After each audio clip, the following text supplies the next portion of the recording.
Talaga Mm. bang lahat ng tao nagkaroon ng buhay na walang hanggan nung mamatay si Kristo sa cross?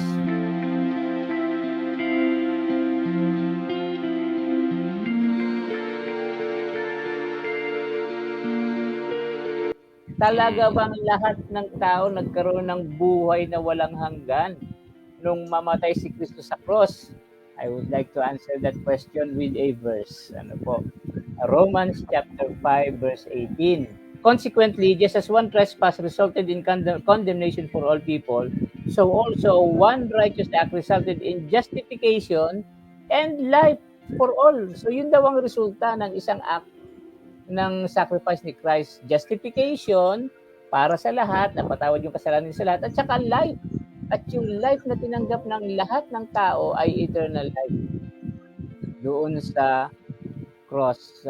Ngayon po, ibig sabihin nito, Mark Paul, yung tao na hindi kilala si Kristo, meron na siyang buhay na walang hanggan. Halimbawa, nakatambay sa kanto, lasenggo. Pwede mong sabihin, alam mo, Brad, meron ka ng buhay na walang hanggan. Halika, sumama ka doon sa amin sa church para pag-aralan natin yung buhay na walang hanggan at tinanggap mo na. Di ba good news yun para sa kanya? Sabi niya, ba, ako? Ligtas na ako, may buhay na walang hanggan na ako. Oo, halika sa church, pag-aralan pa natin. Hindi mo lang alam, pero ligtas ka na. Sabihin niya, teka ha, kasi mamayang gabi may inuman pa kami. Walang problema yan. Yung buhay na walang hanggan mo, yung kalpas na tinanggap mo, hindi naman nakabatay sa behavior mo, kundi sa ginawa ni Kristo dun sa cross para sa iyo. Okay, so pwede mo siya sabihin na ganun. And that's the good news that everyone has eternal life. Liwanagin ko lang, Mark Paul. Eternal life is different from immortality. Ang immortality, yung hindi ka na mamamatay.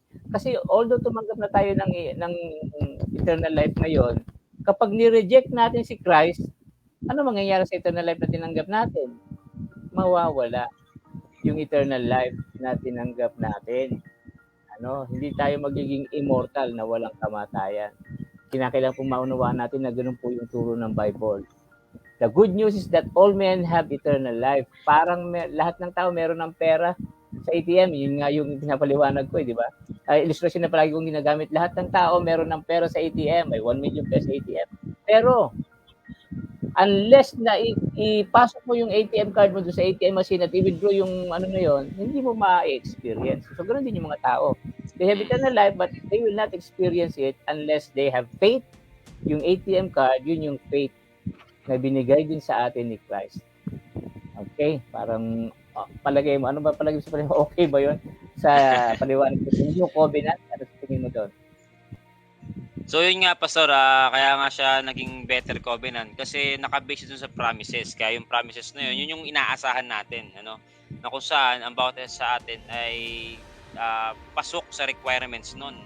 Ng new covenant na yun. Ano ba yung requirement ng Pastor? Manampalataya ka lang.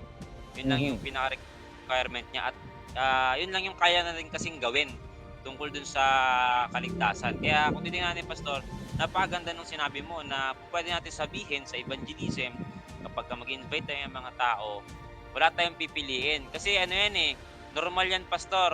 Marami tayong evangelism na napuntaan, ganun. Lalo na yung may mga edad nga. Kami kasi mga kabataan, kahit sino pupunta namin, Pastor. Matanda, bata, ganun kami sa BOY dati. At yung mga medyo may edad na pastor, sila naman namimili sila kung sino yung pupuntahan nila. Kapag nakita nila medyo mabait-bait yung tao, yun yung pupuntahan nila. Pero kapag may mga nagiinuman dyan, may mga nagano, hindi yun kasama sa pupuntahan, Pastor.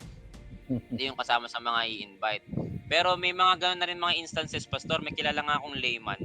Nakalimutan yung pangalan niya parang Michael yung pangalan niya. Naging layman namin yung dito dati. Ang gano'n ang kwento niya, Pastor. Hindi siya hinahikayat na pumunta sa sa crusade. Pero gabi-gabi siya pumupunta doon ng lasing. Tapos isang beses nung huling araw na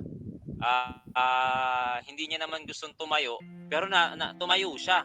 Lasing siya, Pastor, Pero doon nagsimula yung kanyang pagka-convert sa pagiging Adventist. At simula ng pastor na bago yung gawin niya at nung nabautismuhan siya. Nagtanong, Pastor, kung sino yung mga babautismuhan, tumayo siya. Parang may sumundot lang ata sa kanya nun para tumayo. tumayo siya. Eh, di nasama siya sa prayer ng pastor hanggang nabautismuhan siya kinabukasan. Pero nagsimula do'n pastor yung conversion niya, nabago yung buhay niya at naging layman pa nga natin siya, ano. Kaya do'n pastor, isang lasenggo, naniniwala ako hindi siya tinawag ng mga kapatiran, kaya ang tumawag sa kanya Diyos na, ano. Yes. Parang gano'n yung nagiging picture ng tingin ko do'n pastor. Kaya sa atin kung meron tayong, kakayahan o meron tayong pagkakataon na tawagin din yung mga tao na, sa tingin natin is masama-sama tawag dito, mas masama o tawag dito, mas masama para sa atin. Kasi minsan gano'n tayo tumingin, eh. Parang ako mas okay ako kaysa sa kanila, 'di ba? Kaya pero kung Yes. hindi natin titignan ng gano'n, makakaya natin sila. Ano, kung titingnan natin sila as pare-parehas natin na mga makasalanan, maaayahan natin sila na punta tayo dun sa simbahan kasi yung kaligtasan kailangan mo nang i-claim, ano, naghihintay sa'yo. Kaya yun pastor, napakaganda ng, covenant na yan. Yes, okay. So, ang pinapaliwanag po namin yung better promises, ano? So, dapat po nating maunawaan na yung new covenant, ang basis noon yung pangako ng Diyos na mamamatay sa cross yung kanyang bugtong na anak at lahat ay magkakaroon ng buhay at justification, forgiveness of sins sa pagitan ng kamatayan na yun.